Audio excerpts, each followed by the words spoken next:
Hello everyone, how are you all? I hope you guys are doing well. Welcome back to our channel.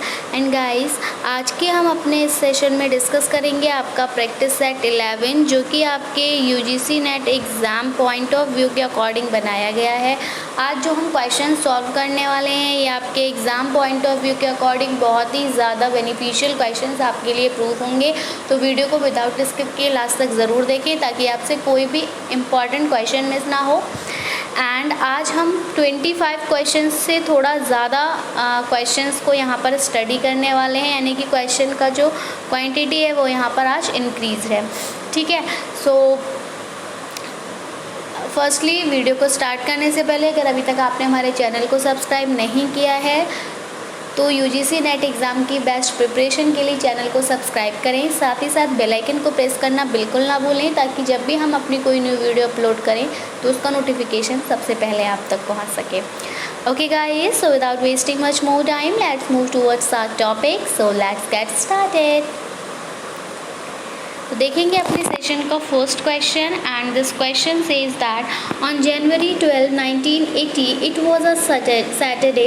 The day of the week on January 12, 1979 was. आपसे पूछा है कि अगर जनवरी 12, 1980 को Saturday था तो फिर 12 जनवरी 1979 को कौन सा दिन होगा। सो the correct answer for this question is Friday. एक दिन पीछे चला जाता है अगर एक ऑर्डिनरी ईयर होती है तब। ठीक है, तो आपका option number B is the correct answer for this question.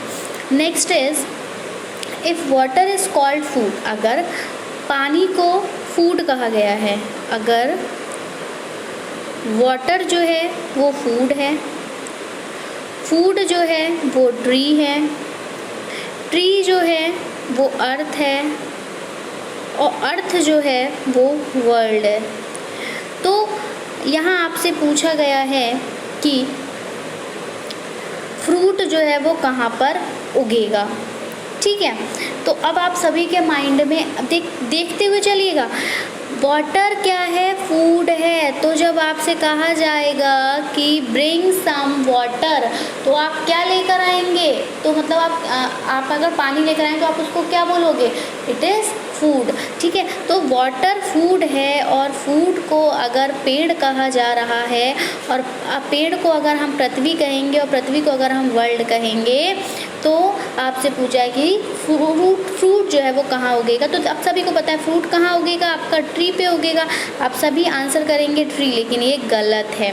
Fruit tree पे उगेगा, बिल्कुल सही बात है, लेकिन ट्री को अर्थ कहा था और अर्थ को वर्ल्ड कहा था। तो हम क्या कहेंगे, ये सब पूरा फॉर्मेट जो जाएगा ये क्या होगा, आपका वर्ल्ड होगा। इट मीन्स जो आपका फ्रूट है वो कहाँ ग्रो करेगा, वो आपके वर्ल्ड पर ग्रो करेगा। Option number C is the correct answer for this question. आगे बढ़ेंगे, देखेंगे सेशन का next question and this question says that e is the son of a is the son of a, यानी कि ई जो है ये किसका बेटा है, ये आपके डी का बेटा है। ठीक है, ई जो है वो डी का बेटा है, सॉरी ई जो है वो ए का बेटा है। D is the son of B. अब डी है जो किसका बेटा है, जो बी का बेटा है। ठीक है, ई इज़ मैरिड टू सी। अब ई की जो शादी है वो किससे हो गई, सी से हो गई। ठीक है, and C is the daughter of B. और ये जो सी है ये किसकी डॉटर है, ये बी की डॉटर है आपके। ठीक है, तो यहाँ आपसे पूछा है कि डी ई से कैसे रिलेटेड होगा, डी ई से कैसे रिलेटेड होगा। तो देखिए यहाँ पर देखिए इसका मतलब क्या है, आप खुद बिल्कुल समझ गए होंगे, बिल्कुल क्लियर है, बहुत इजी क्वेश्चन है। ई ए का बेटा है और डी जो है वो बी का बेटा है। ठीक है, अलग अलग लोग हैं। ई की जो शादी है वो सी से हुई है और सी जो है वो बी की बेटी है। तो यानी कि ये दोनों आपस में कौन होंगे, भाई बहन होंगे। और भाई बहन होने के साथ साथ फिर ई से क्या रिलेशन होगा, तो ई और डी आपस में कौन होंगे, ये ब्रदर इन लॉ होंगे, यानी कि डी जो है वो ई का क्या होगा, brother in law. So option number D is the correct answer for this question. आगे बढ़ेंगे, देखेंगे सेशन का next question, question number 29। If insurance is coded as, अगर किसी लैंग्वेज में इंश्योरेंस को, अब आप यहाँ पे लिखेंगे इंश्योरेंस, अगर इंश्योरेंस को कोड किया जाता है आपका ECNARUSNI, तो आप हिंड्रेंस को यहाँ पर कैसे कोड करेंगे। तो अब आपको देखना है कि कितना कितना डिफरेंस चल रहा है, किस तरह से, ठीक है। इस कोड को जब आप एनालाइज करेंगे तब आप देख रहे होंगे कि आई से आप कितना पीछे जाएंगे, जो ई आएगा FGH, यानी कि कितने का डिफरेंस, कितना बैक जा रहे हैं आप, -3, यानी कि 3 पीछे जा रहे हैं जब आप आई से ई में आ रहे हैं, ठीक है। फिर ऐसे ही सी, DEFGHIJKLMN, यानी कि अब क्या हो गया, अब यहाँ पर आपका 11 बैक गया। तो इस तरह से जब आप कोड को मैच करेंगे तब आप देखेंगे कि आप हिंड्रेंस को कैसे कोड करेंगे। तो हिंड्रेंस जो आएगा वो आएगा आपका ECNARDNIH, ठीक है। आगे बढ़ेंगे, देखेंगे सेशन का next question, question number 30। Find the next number in the following series. इस सीरीज़ में अब आपको अगला नंबर पता लगाना है। तो आप देख रहे हैं 2, 5, 10, 17, 26, 37, 50। अब इसके बाद क्या नंबर आएगा, तो इसके बाद आपका आएगा 65। Option number B is the correct answer for this question. आगे बढ़ेंगे, देखेंगे सेशन का next question, and this question says that which of the following is an example of circular argument. Circular argument का क्या एग्जाम्पल है, तो अब आप एक बार हम स्टेटमेंट्स को देखेंगे। God created man in his image and man created God in his own image. God created man in his image and man created God in his own image. God is the source of a scripture and the scripture is the source of our knowledge to God. Some of the Indians are great because India is great and Ram is great because he is Ram. तो आपसे पूछा circular arguments क्या है, जो घूम फिर कर बात जो हो वो एक ही हो, ठीक है। सर्कुलर आर्गूमेंट में क्या हो कि घुमा फिरा कर कहा जाए लेकिन बात एक ही, जैसे कहा जाए कि कोई कह रहा है कि सीता कहती है कि वो तुम्हारे घर आएगी, और कोई दूसरा कह रहा है कि सीता तुम्हारे घर आ रही है। तो बात तो वही है ना, जा तो सीता ही किसी के घर रही है, बस घुमा फिरा के बोला है। तो दो लोग आपस में अगर यही झगड़ा करें कि वो कह रहा है सीता इसके घर जा रही है और वो कह सीता तुम्हारे घर आ रही है, और ये दोनों आपस में आर्गुमेंट करें, तो लेकिन बात तो वही है कि सीता ही घर जा रही है, तो ऐसे आर्गुमेंट्स को सर्कुलर आर्गुमेंट्स कहा जाता है। तो यहाँ पर आप देख लीजिए, God created man in his image, भगवान ने इंसान को अपनी इमेज में बनाया है और इंसान ने भगवान को अपनी इमेज में बनाया। तो ये तो दोनों अलग अलग बात हो गई, ठीक है। तो इसलिए ये ऑप्शन कट जाएगा। दूसरा, राम जो है वो महान है क्योंकि वो राम है, तो ऐसा तो कोई नहीं है, ठीक है। इसलिए ये यहाँ पर भी आपका सर्कुलर आर्गुमेंट नहीं है। फिर कुछ इंडियंस जो भारतीय हैं वो महान होते हैं, क्यों महान होते हैं, क्योंकि इंडिया महान है, तो ऐसा नहीं है, ये भी कट जाएगा। लेकिन यहाँ देखिए आप, God is the source of scripture, ठीक है। जो भगवान है वो स्क्रिप्चर का एक सोर्स है, और यहाँ आपसे कहा है कि जो स्क्रिप्चर है वो हमारी आर नॉलेज ऑफ गॉड, हमारी भगवान की नॉलेज का एक सोर्स है। तो बात तो वही है ना कि भगवान ही स्क्रिप्चर की बात यही हो रही है कि भगवान का जो सोर्स है वो स्क्रिप्चर ही है, ठीक है। तो इस बात से घूम फिर के एक ही जगह आ रही है। So option number B is the correct answer for this question. आगे बढ़ेंगे, देखेंगे सेशन का next question. Lakshman is a morally good person because. अब आपसे यहाँ पूछ लिया कि लक्ष्मण जो है वो मॉरली गुड पर्सन है, क्यों? क्योंकि वो रिलीजियस है, वो एजुकेटेड है, वो रिच है, या फिर वो रेशनल है।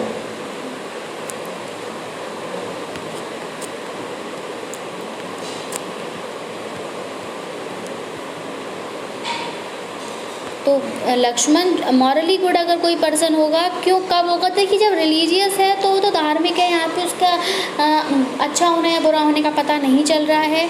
एजुकेटेड होने से भी उसके अच्छे बुरे का पता नहीं चल रहा है, उसके अमीर होने से भी अच्छे बुरे का, अगर वो मॉरली गुड है यानी कि वो कैसा है? रेशनल है। Option number D is the correct answer for this question. Question number 33, two statements first and second given below are followed by two conclusions A and B। आपको दो statements यहाँ पर provided हैं, फर्स्ट एंड सेकेंड, और इनमें दो conclusions दिए हैं। आपको उस स्टेटमेंट को सपोज करना जो कि सही है, ठीक है। तो पहले हम देख लेते हैं आपकी statements. Some religious peoples are morally good, कुछ धार्मिक लोग जो हैं वो अच्छे होते हैं, और some religious people are rational, और कुछ रिलीजियस पीपल्स जो होते हैं वो आपके रेशनल होते हैं। तो यहाँ आपसे कंक्लूज़न दिया है कि rationality religious people are good morally, कि जो रेशनली रिलीजियस पीपल होते हैं वो मॉरली गुड होते हैं, और या फिर सिर्फ आपके सिर्फ नॉन रेशनल रिलीजियस पर्सन्स जो होते हैं वो अच्छे नहीं होते। ये बोल दिया गया कि रिलीजियस पीपल अच्छे होंगे और नॉन रिलीजियस पीपल अच्छे नहीं होंगे। The correct answer for this question is, कौन सा कंक्लूज़न सही है? तो दोनों ही ए और बी जो हैं वो सही हैं। Option number D is the correct answer for this question. Question number 34 is certainty is, certainty क्या होता है? एक ऑब्जेक्टिव फैक्ट होता है, एक इमोशनली सेटिस्फाइंग होते हैं, या लॉजिकल होता है, या फिर ऑन्टोलॉजिकल होता है। तो अगर हम सर्टेनिटी की बात करें तो सर्टेनिटी आपका क्या है? एक इमोशनली सेटिस्फाइंग है। Option number B is the correct answer. Next question number 35 to 36 जो क्वेश्चंस हैं ये आपके इस वेन डायग्राम पर बेस्ड हैं, ठीक है। आपसे जो पूछा गया है इस डायग्राम के अकॉर्डिंग आप क्वेश्चन का आंसर करेंगे, ठीक है। तो क्वेश्चन है आपका, यहाँ पर 3 सर्कल्स हैं जो एक दूसरे को ओवरलैप कर रहे हैं, ठीक है, इंटरसेक्ट कर रहे हैं, आई, एस एंड पी, जहाँ पे आई का मतलब है इंडियन, एस का मतलब है साइंटिस्ट एंड पी का मतलब है पॉलिटिशियंस। अब आपसे यहाँ पे जो क्वेश्चंस पूछे जाएंगे उनको हम आंसर करेंगे। The reason which represents non Indian scientist who are politician. अब यहाँ पर आपसे पूछा है,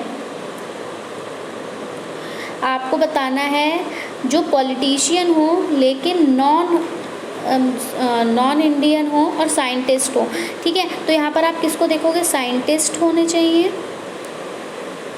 पॉलिटिशियन भी होने चाहिए, लेकिन इंडिया के ना हो, यानी इंडियन सर्कल में ना आए। तो देख लीजिए इंडियन सर्कल में आपका क्या क्या आ रहा है?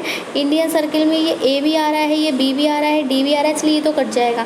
लेकिन क्या कहा है कि वो साइंटिस्ट हो और पॉलिटिशियंस भी हों, तो ऐसा कौन है? पॉलिटिशियन वाला सर्कल में एफ आ रहा है, तो ये एफ जो है ये साइंटिस्ट भी हैं और पॉलिटिशियन भी हैं।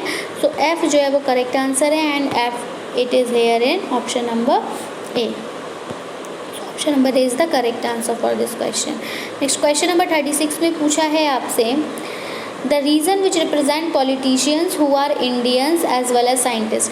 अब आपको ऐसा बताना है रीज़न जो कि पॉलिटिशियंस को भी रिप्रेजेंट कर रहा हो, जो कि इंडियन पॉलिटिशियन हो और वो साथ साथ साइंटिस्ट भी हो। तो ऐसा रीज़न क्या है? बिल्कुल क्लियर दिख रहा है, ये ए ही है, ठीक है, क्योंकि ये ए जो है ये तीनों सर्कल्स में आ रहा है, ठीक है। अगर हम ये लिख रहे हैं तो देखो एक यहाँ से भी आ रहा है ये, फिर ये इधर से भी आ रहा है आपका, और ये आपका इधर से भी आ रहा है। तो ये ए जो है, सॉरी ऐसे बनेगा, ए जो है ये तीनों तरह से बन रहा है, ये तीनों सर्कल्स में आ रहा है, इसलिए option number A is correct and it is here in option number C. आगे बढ़ेंगे, देखेंगे सेशन का नेक्स्ट क्वेश्चन। यहाँ पर आपको पॉपुलेशन दी है सिटी की, ठीक है, उसको ग्राफ पे प्लॉट किया है। फंक्शन ऑफ टाइम यानी कि ईयर्स में आपको बताया है। अब आपको इस पर बेस क्वेश्चन है, यहाँ पे ये जो है आपका पॉपुलेशन है, यहाँ पर आपका ईयर्स है, ठीक है। देखिए, विच of the following interference can be drawn from the plot. अब आप प्लॉट से क्या इंटरफेरेंस को ड्रॉ करेंगे, देख लेते हैं। इंटरफेरेंस क्या आ रहा है, आप इंटरफेरेंस देखेंगे क्या हो रहा था, पहले कम था फिर बढ़ा, ठीक है। तो ये इंटरफेरेंस है। तो इसके लिए हमारा आंसर क्या आएगा कि पॉपुलेशन इंक्रीजेस एक्सपोनेंशियली इंक्रीज कर रही थी, नहीं। पॉपुलेशन पैराबोलिक फैशन में इंक्रीज हुई, नहीं। पॉपुलेशन इनिशियली इंक्रीज हुई लीनियर फैशन में और फिर स्टेबलाइज हुई, नो। लीनियर फैशन कब होता है, जब वो ऐसे जाते लाइन में ही होती, ठीक है। लेकिन क्या हुआ था, पॉपुलेशन ने इंक्रीज़ किया था एक्सपोनेंशियली और फिर वो स्टेबलाइज हुई थी। सो option number D is the correct answer for this question. Next is आप यहाँ पर आपको एक चार्ट दिखाई दे रहा है। इस चार्ट से हम 38, 39 और 40 क्वेश्चन करेंगे। यहाँ पर इस चार्ट में आपको इधर प्राइस दिए हैं रुपीज़ में और यहाँ पर आपको ईयर्स दिए हैं, ठीक है। अब हम क्वेश्चंस देखेंगे। यहाँ पे आपसे पूछा है विच प्रोडक्ट, यहाँ पर देखिए देख लीजिए सर्कल, ये भी देखना है। अगर एरो में सर्कल है तो वो प्लाईवुड प्रोडक्ट है, एरो में स्क्वायर है, रेक्टेंगल है तो वो आपका सॉ टिम्बर है, और आयरन में अगर आपका ट्राइंगल है तो वो लॉग है, ठीक है। तो अब देखना है, हमें पूछना है कि बताना है कि कौन सा प्रोडक्ट मैक्सिमम परसेंटेज इंक्रीज़ को शो कर रहा है प्राइस में ओवर द पीरियड, ठीक है। जैसे जैसे टाइम बढ़ रहा है उसमें किसके प्राइस में इंक्रीमेंट दिखाई दे रहा है। तो जब आप इसको देखेंगे तो बढ़ किसका प्राइस रहा है ओवर द ईयर, तो बढ़ रहा हर साल आपका प्राइस बढ़ता चला जा रहा है। यहाँ थोड़ा सा घटा था लेकिन फिर बढ़ता चला गया, तो प्राइस बढ़ रहा है आपका, प्राइस बढ़ रहा है आपका। देखिए यहाँ 9 था, 2001 में भी 9 रहा, 2 में आपका 12 हो गया, फिर वापस घटा 2003 में, लेकिन फिर 2004 में बढ़ा, 2005 में बढ़ा, 2006 में 18 पर पहुंच गया। यानी कि किसका है, ये आपका सॉ टिम्बर का है। तो यहाँ पर मैक्सिमम परसेंटेज इंक्रीज जो हो रहा है प्राइस को ओवर द पीरियड, वो किसका है, सॉ टिम्बर का। Option number is the correct answer for this question. Next है what is the maximum percentage increase in price per cubic metre of log. अब price per cubic metre of log में आपका जो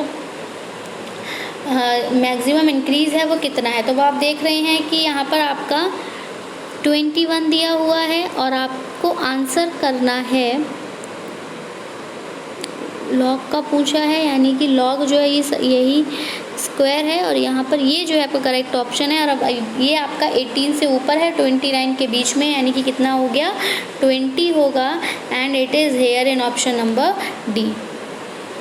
आगे बढ़ेंगे, देखेंगे session का नेक्स्ट क्वेश्चन कि किस साल प्राइस जो थे 2 प्रोडक्ट्स के इंक्रीज़ हुए थे थर्ड के कंपैरिजन में। तो थर्ड के कंपैरिजन में आपका जो प्राइस इंक्रीज़ हुए थे 2 प्रोडक्ट्स के, वो किस साल में हुए थे। तो आप देखेंगे 2001 में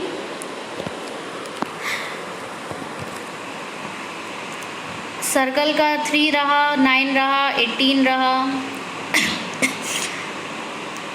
2001 में भी 3 रहा, 9 रहा, 18 रहा, मतलब वही 19 रहा, थोड़ा सा यहाँ पे इंक्रीमेंट हुआ। लेकिन फिर तीसरे के कंपैरिजन की अगर हम बात करें तो किन दो प्रोडक्ट्स का प्राइस क्या था, which year the prices of 2 products increased. 2 product का प्राइस इंक्रीज हुआ थर्ड के कंपैरिजन में। तो ऐसा कहाँ हुआ है, तो ये हुआ है आपका, देखिए यहाँ पर ये इंक्रीज़ हुआ और ये इंक्रीज़ हुआ, जबकि ये कुछ इतना ज़्यादा इंक्रीज़ नहीं हुआ। तो आपका जो करेक्ट आंसर है वो 2002 है। Option number B is the correct answer for this question. आगे बढ़ेंगे, देखेंगे सेशन का next question, and this question is which one of the following is the oldest archival source of data in India. India में पुराने archival source कौन सी है। तो अगर हम इसकी बात करें तो ये है आपका नेशनल सैम्पल सर्वेज, यानी कि option number A is the correct answer for this question. जो नेशनल सर्वे सैम्पल सर्वे है जहाँ से कि हमें एविडेंस मिलते हैं, उसकी बेस पे आपका सोर्स बनता है इंडिया के लिए, ठीक है। नेक्स्ट है, in a large random data set following normal distribution the ratio percentage of number of data points which are in the range of mean standard deviation of the total number of data point is. So the correct answer for this question is congruent to 67%. Which number system is usually followed in a typical 32-bit computer? 32-bit computer में किस number system को follow किया जाता है? 2 को, 8 को, 10 को, 16 को? तो इट्स वेरी इजी क्वेश्चन, आप सभी को पता है कौन सा, option number 8। Next is question number 44, which one of the following is an example of operating system. अब ऑपरेटिंग सिस्टम का एग्जाम्पल क्या है? क्या वर्ड है, एक्सेल है, एक्सेस है, या फिर विंडोज़ है? सो the correct answer for this question is Windows. Next question number 45, which one of the following represent the binary equivalent of the decimal number 23। Decimal number 23 के लिए आप किस बाइनरी कौन सा बाइनरी इक्विवेलेंट रिप्रेजेंट करेगा? So the correct answer for this question is none of the above, sorry it is the correct answer. Next question number 46, which one of the following is different from other members of Google, Windows, Linux और Mac? इन चारों में से कौन सा एक बाकी तीनों से अलग है? तो गूगल जो है वो अलग है, बाकी विंडो, लाइनेक्स और मैक्स ये एक ही रिलेटेड है थोड़ा थोड़ा, ठीक है। Where does a computer add and compare its data? अब कंप्यूटर अपने डेटा को कहाँ ऐड करता है और कहाँ कंपेयर करता है? तो ये आपका करता है हार्ड डिस्क में। Option number C is the correct answer for this question. आगे बढ़ेंगे, देखेंगे सेशन का next question, and this question says that computers on an internet are identified by. अब कंप्यूटर्स जो होंगे इंटरनेट पे उनको कैसे आइडेंटिफाई किया जाएगा? ईमेल एड्रेस से, स्ट्रीट एड्रेस से, आईपी एड्रेस से, या नन ऑफ द अबव? तो जो कंप्यूटर्स हैं जिनको हमें आइडेंटिफाई करना है उनको हम आईपी एड्रेस के थ्रू आइडेंटिफाई करेंगे। Next question number 49, the right to information act 2005, जो राइट टू एजुकेशन एक्ट है 2005 की, आप मतलब sorry right to information act, मतलब अगर आपको कहीं भी कोई क्राइम दिखाई दे रहा है या कुछ भी आपको इलीगल लग रहा है तो आप इन्फॉर्म कर सकते हो, तो यही आपका राइट टू इन्फॉर्मेशन है। तो ये जो एक्ट था ये 2005 में जब बना था, तो इसके क्या प्रोविजंस थे? Dissemination of all type of information by public authorities to any person, कि आप यहाँ पर ये कहा गया कि आप कोई भी तरह की इन्फॉर्मेशन दे सकते हैं, ठीक है। पब्लिक अथॉरिटीज़ के द्वारा कोई भी इन्फॉर्मेशन दी जा सकती है किसी भी पर्सन को, या फिर establishment of central, state and district level information commission as an appellate body, या फिर आपका transparency and accountability in public authorities. तो ऑल ऑफ दी अबव, आप कोई भी, सभी आते हैं आपके राइट टू इन्फॉर्मेशन में। Next is which type of natural hazards cause maximum damage to property and life. तो ये क्वेश्चन हम काफ़ी बार डिस्कस कर चुके हैं कि कौन सा नेचुरल हैज़ार्ड प्रॉपर्टी को और लाइफ को सबसे ज़्यादा जो है वो डैमेज करता है। तो ये है आपका हाइड्रोमेट्रोलॉजिकल, यानी कि जब फ्लडिंग हो गया, सुनामी हो गया, तो ये ज़्यादा डैमेज क्रिएट करते हैं। नेक्स्ट है आपका डायोक्सिन्स आर प्रोड्यूस्ड फ्रॉम। अब डायोक्सिन्स आपके कहाँ से निकलते हैं? तो डायोक्सिन्स आपके प्रोड्यूस होते हैं जब आप प्लास्टिक को बर्न कराते हो, तो उसका जो कंबशन होता है वहाँ से डायोक्सिन्स जो है वो प्रोड्यूस होते हैं। Option number D is the correct answer for this question. The slogan a tree for each child was coined for, मतलब एक पेड़ एक बच्चे के लिए है, ये स्लोगन किसके द्वारा दिया गया था? तो ये स्लोगन जो है वो दिया गया है आपका क्या सोशल फॉरेस्ट्री प्रोग्राम के द्वारा, क्या क्लीन एयर प्रोग्राम, या सॉइल कंजर्वेशन प्रोग्राम, या फिर एनवायरमेंटल प्रोटेक्शन प्रोग्राम। तो देखिए ट्री फॉर चाइल्ड यानी कि फॉरेस्ट से रिलेटेड है, so option number A is the correct answer for this question. आगे बढ़ेंगे, देखेंगे सेशन का नेक्स्ट क्वेश्चन, और वहाँ पे बहुत इजी क्वेश्चन पूछ लिया कि मेन कॉन्स्टिट्यूएंट्स क्या होते हैं बायोगैस के, ठीक है। तो बायोगैस के अगर हम मेन कॉन्स्टिट्यूएंट्स की बात करें तो बिल्कुल क्लियर है, क्या है आपका methane and carbon dioxide. Option number A is the correct answer for this question. Next question number 54, in the world as a whole the environment has degraded during past several decades, assertion है। और reason यहाँ दिया है कि the population of the world has been growing significantly, कि जो population है world की वो बढ़ती जा रही है। तो यहाँ पर आपसे पूछा कि जो असर्शन दिया गया था उसके अकॉर्डिंग ही आपका रीज़न है, तो बिल्कुल है। यहाँ पर यही कहा जा रहा है कि कुछ सालों से क्या हो रहा है, इन्वायरमेंट जो है वो डिग्रेड होता चला जा रहा है। और यहाँ बता दिया कि उसका रीज़न क्या है, पॉपुलेशन है। हमने जब रिसोर्सेज अपना आपकी एक वीडियो में जो हमने रिसोर्सेज चैप्टर कंप्लीट किया, वहाँ मैंने आपको बताया है कि जो डिप्लीशन हो रहा है रिसोर्सेज का वो किस वजह से हो रहा है, क्योंकि पॉपुलेशन जो है वो ओवर पॉपुलेशन हो रही है, पॉपुलेशन की ग्रोथ ज़्यादा हो रही है, जिस तरह से उस वजह से नीड्स जो हैं वो बढ़ रही हैं और अपनी नीड्स को फुलफ़िल करने के लिए क्या हो रहा है, आपका डिफॉरेस्टेशन हो रहा है। सो ये जो है वो दोनों ही मतलब करेक्ट हैं, ये स्टेटमेंट भी करेक्ट है और इसका करेक्ट एक्सप्लेनेशन जो है वह आर है। So it is hair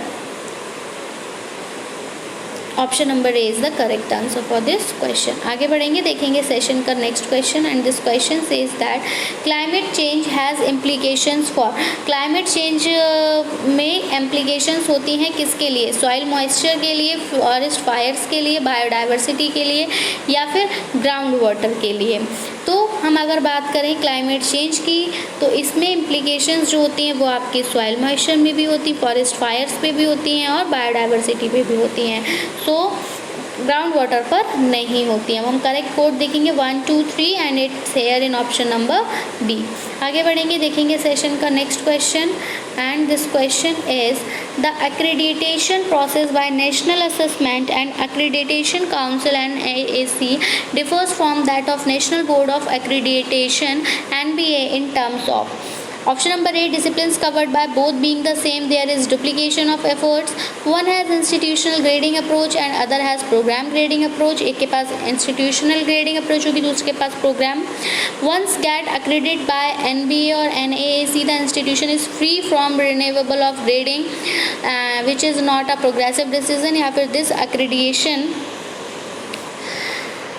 amounts to approval of minimum standards and the quality and of education in the institution concerned। So the correct answer for this question कि अगर एक बार accredited हो जाएगा NB और NAC से तो जो इंस्टीट्यूशन होगा वो फ्री होगा रिन्यूएबल ग्रेडिंग के रिन्यूएबल से, जो कि एक प्रोग्रेसिव डिसीजन नहीं है। Option number C is the correct answer for this question. Question number 57, which option is not correct. Most of the educational institute of national repute in scientific and technical sphere fall, ज़्यादातर institute जो हैं आपके national repute के scientific और technical sphere में वो घिर रहे हैं।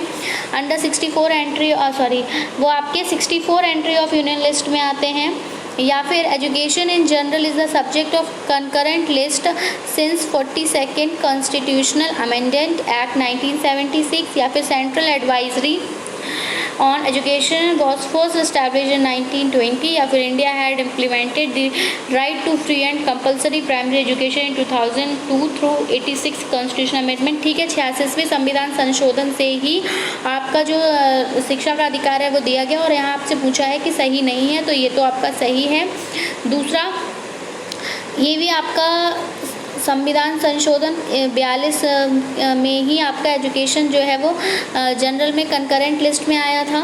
सो the correct answer for this question is option number C. यही स्टेटमेंट जो है वह गलत है, इसीलिए हमारा यही करेक्ट आंसर हो जाएगा। नेक्स्ट है which statement is not correct about the national education day. अब नेशनल एजुकेशन के लिए कौन सी स्टेटमेंट सही नहीं है, तो नेशनल एजुकेशन डे आपका 5 सितंबर को मनाया जाता है हर साल, या फिर 11 नवंबर को मनाया जाता है, या फिर ये आपका मनाया जाता है Indian first union minister of education doctor Abul Kalam Azad की याद में, या फिर ये सेलिब्रेट ये आपका 2008 से सेलिब्रेट होता हुआ आ रहा है। तो यहाँ पर जो सही स्टेटमेंट नहीं है वो है ऑप्शन नंबर ए कि ये 5 सितंबर को मनाते हैं। क्योंकि सभी को पता है 5 सितंबर को क्या मनाते हैं, टीचर्स डे मनाते हैं, और ये आपकी किसकी मेमोरी में मनाया जाता है, डॉक्टर सर्वपल्ली राधाकृष्णन की मेमोरी में मनाया जाता है। ठीक है, और ये जो आपका नेशनल एजुकेशन डे ये 11 नवंबर को हर बार मनाते हैं, 2008 से ही मनाया जा रहा है, और ये डॉक्टर अबुल कलाम आज़ाद की याद में मनाया जाता है। नेक्स्ट क्वेश्चन नंबर 59, यहाँ पर आपको लिस्ट को मैच करना है। ठीक है, तो यहाँ पर एक जगह आपको आर्टिकल्स दिए हैं संविधान के और दूसरी तरफ इंस्टीट्यूशंस दिए हैं, इन्हें यहाँ पे मैच करना है। तो आर्टिकल 280 की अगर हम बात करें